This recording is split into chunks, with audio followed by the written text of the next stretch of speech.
Everyone, welcome to the 3:30 session, all about life with me, Raj Gavrula. We'll go from 3:30. It depends on how long. It could go up to 4, but it might not today because this video is a little similar to the ones if you attended the ones on Tuesday. However, we're talking all about life.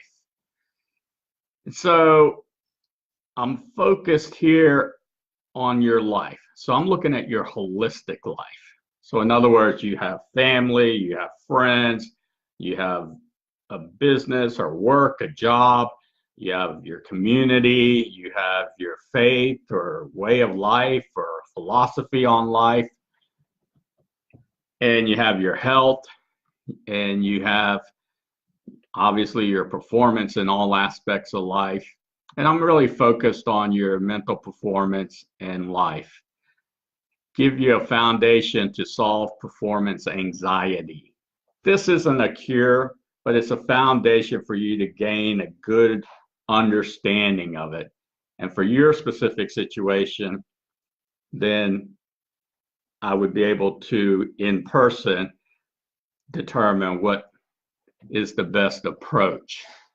Just imagine if you reduce performance anxiety in yourself internally by 25%, 50%, 80%. What about in your employees' life? What about in your workplace? You'd be shocked at how much better things would be. A lot better than I think you realize. And that's what I help teams, businesses, individuals with, and sports teams. Today I'm going to focus on life though, and so I'm going to focus more on your life as far as the holistic perspective. And so in life, we have these opportunities and new opportunities and existing opportunities. And those existing opportunities are relationships, right? And we know from my previous videos, communication is the #1 skill to develop, build, and grow meaningful and trusting relationships. That includes in your family, that includes people you've known all your life, your friends, your colleagues, your peers, people you work for, etc., your clients. The thing is sometimes people in our life, whether it's us, if we had some kind of hardship or a challenge, or we're facing a challenge that we're not used to, and we are basically researching, trying to find out the best solution, then our abilities are temporarily diminished.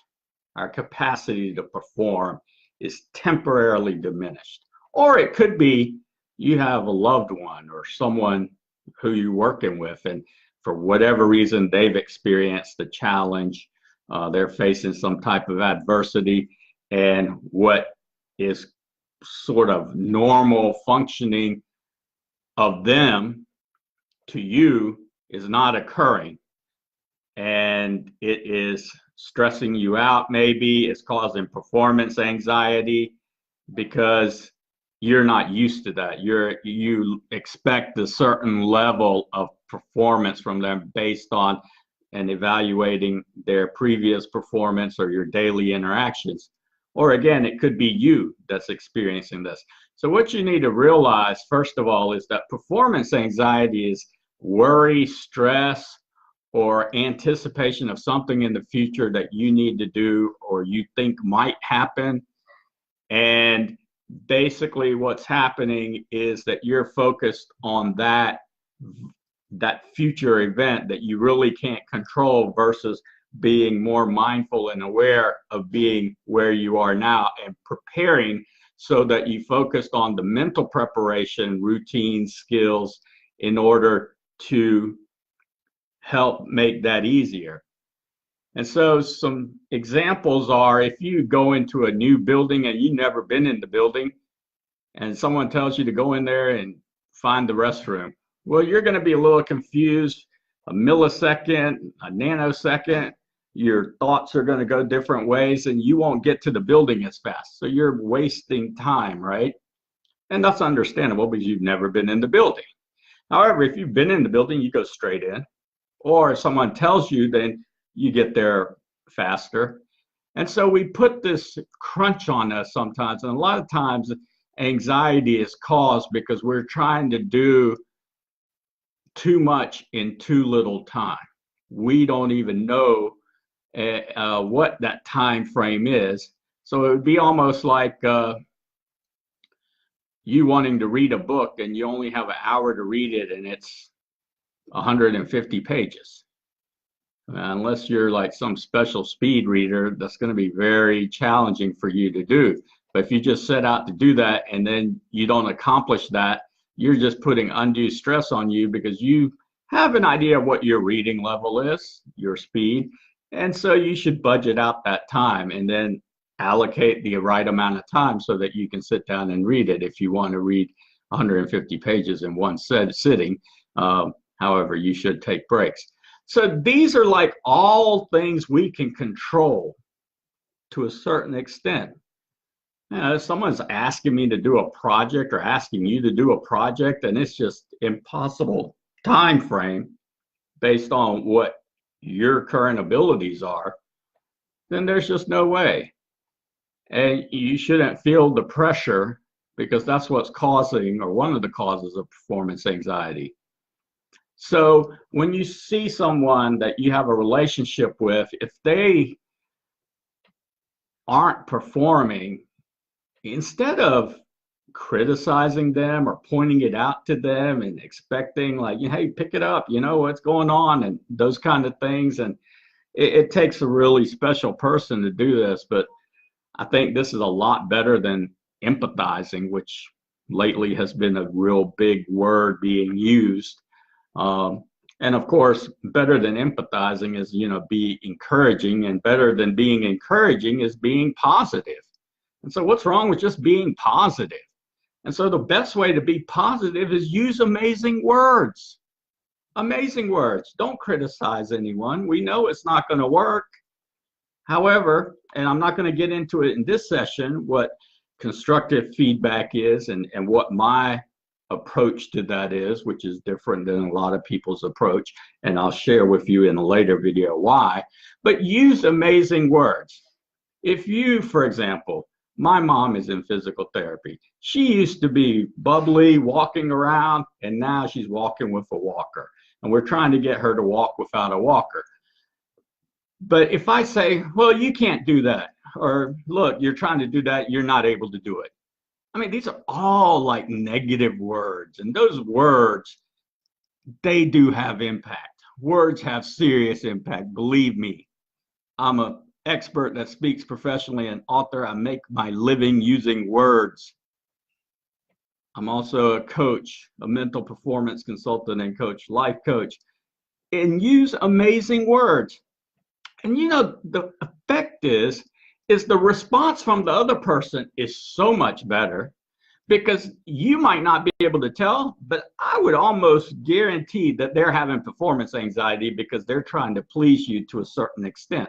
And here my mom is trying to walk, and early on in this process, I might have said something like that, like, you're not able to do it, and not realizing I'm not being hurtful, obviously, but instead use amazing words, something like, I see what's happening. We'll work on that together. I'll help you with that. Just amazing words. Or you will be able to do that. We'll get the right help. I'm doing some research. Those kind of things. It makes a huge difference, because criticism is just exactly that. It is a barb, really, going against somebody. And sometimes we do that to ourselves with our thoughts, the way we think, what we think. And so use amazing words. They're there for a reason. Okay, they're there for a reason. And the only reason a lot of times we don't use them is because we're in autopilot. We have a certain parameter in our mind based on who we're around and what we're doing on our level of expected performance. And sure enough, if that doesn't happen, how do you respond? Use amazing words. Another way is to use a morning mental performance routine. Plan your day in your mind, close your eyes in the morning, and actually, one by one, go through your whole day in chronological order.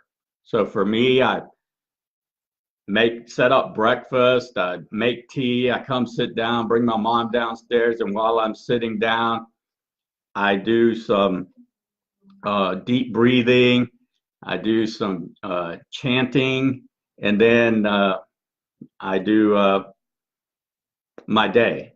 And so my day, there's really three things that I must get done in the morning. And if I don't get those done, my performance anxiety shoots up. One is setting up breakfast. Two is I want to do my stretches. And then three is I want to work on my ball handling. So I go outside after I do my stretches.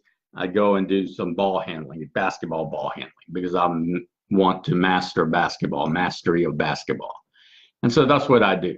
The stretching is because it's good to have elasticity and flexibility, so it keeps my body prime. And when I go outside and do the basketball, it's amazing to feel just the amazing day that's been created, and the wind, and my energy gets up, and you know, and I'm really going at it for a little while. And you'd be surprised what kind of great workout, if you're really working on ball handling, is.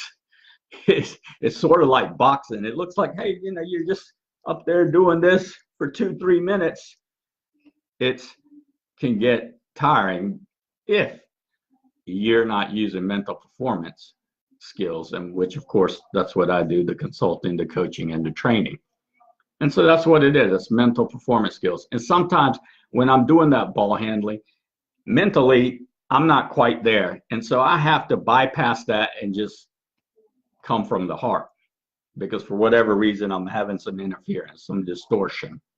Or sometimes I am here and I don't really need to come from the heart, because everything's just synchronized the zone. And then sometimes both of them are synchronized, and I come from both places, and that's like an advanced zone, and that's the best. And then I look and just chronologically what would be in my day. So in my day do I have an appointment? This morning I had to take my mom in for physical therapy. Then we got lunch. Then I came home and I did some research. And then I did some reading. And at 3 o'clock I prayed. And now it's 3:30 and I'm doing this. And also contacted a few people that I needed to continue my communication with. So have a morning mental performance routine.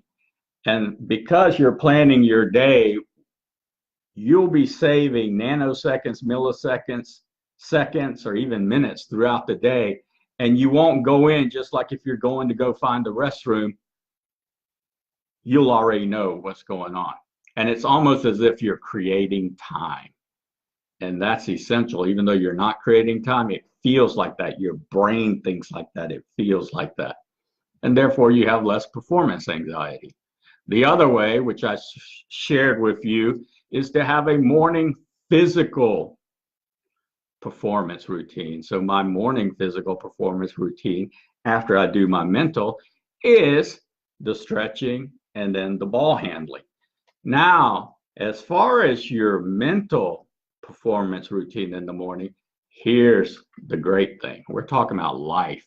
So we want to put ourselves not only planning our whole day, but then we want to talk about and go through, like, what's the next level of success with my family, with my friends, with other things that I might be doing in the evening after work, or with something that I'm planning, and run those scenarios in your mind. Now, everybody here is not into sports like me, but what I do is I do my whole day in my mind. Then after that, every day, I play basketball in my mind. Then I play tennis in my mind. And then I run track in my mind. And over time, it just makes all of those easier. And I'll get into that more at 4 o'clock because that's the sports performance in life session. And so that's what I do. But you substitute what you are passionate about, what excites you, what are things that you want to experience intelligent breakthroughs in, what do you want to do better? And just ask yourself this simple question: are you better today than you were yesterday? Every day you should be a little better than the day before. And the only way that one can really do that is based on several things. A lot of it is you believing in your abilities. The other is having someone believe in your ability. And the other is you learning from other people who can help or guide or support you with services or products. So in areas that you're not quite expert in. And even if you are an expert in specific areas, well, you know, you can always learn from colleagues and your peers. There's always more. And so that's essential for you to realize that. And I think we were just created like that to where eventually, although we can do a lot on our own and we can do things for other people, help other people, work with other people, serve other people, give to other people, make lives better, which is really my overarching reason for being in this world. The thing is that we have some limitations as far as to get to the next level. We've got to have learning from someone, learning from another example. And it's not exact learning in the sense that you're just going to repeat what they do. No, you want to apply your gifts, talents, and skills to it. So those are some of the situations. The other one is only do what you love. Really, only do what you love. And if you're doing things that you don't love doing, there's either probably you might love doing it, but you don't anymore because of the environment's not right, or there's a relationship issue.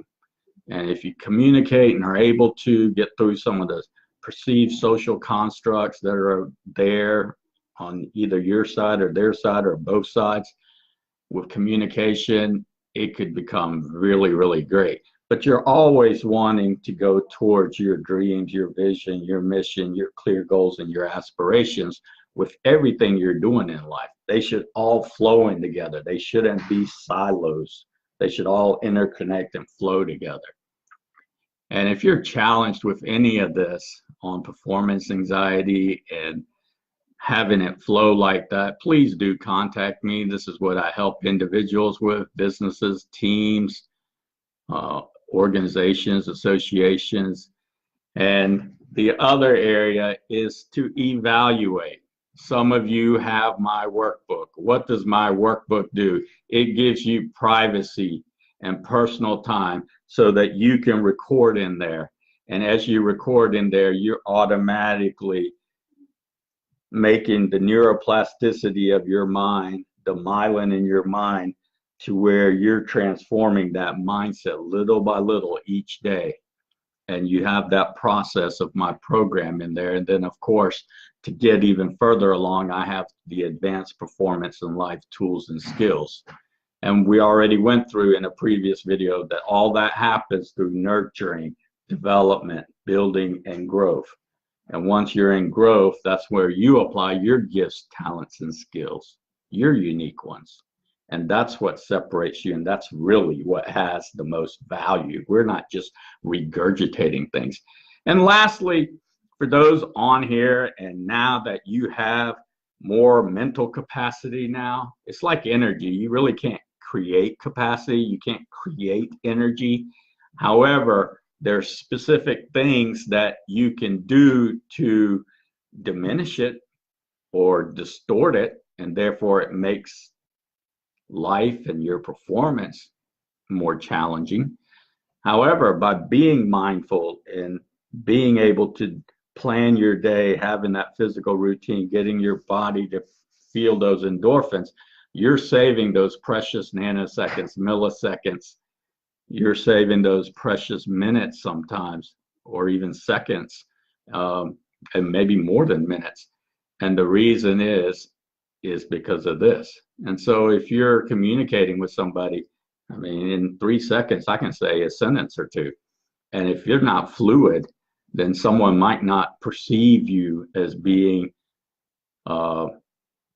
someone who can help them. And the only reason is because they're experiencing these delays and they're getting a feeling of either something's off, or they're reading your eye contact and body language and it's throwing them off because they're not congruent. And so my workbook, of course, allows you to evaluate yourself, and you should do that. But then also you need to have someone else like me evaluate you. And of course, that's why you come to see me, and then we work on the advanced performance. So that's what I have today. So that's all about life. And I'll leave you with this, and that is, I want to reemphasize, use amazing words. It will totally change, innovate, create, produce the endorphins for you to advance your performance in ways you would not believe. And do it daily, all the time, all the time. Thank you.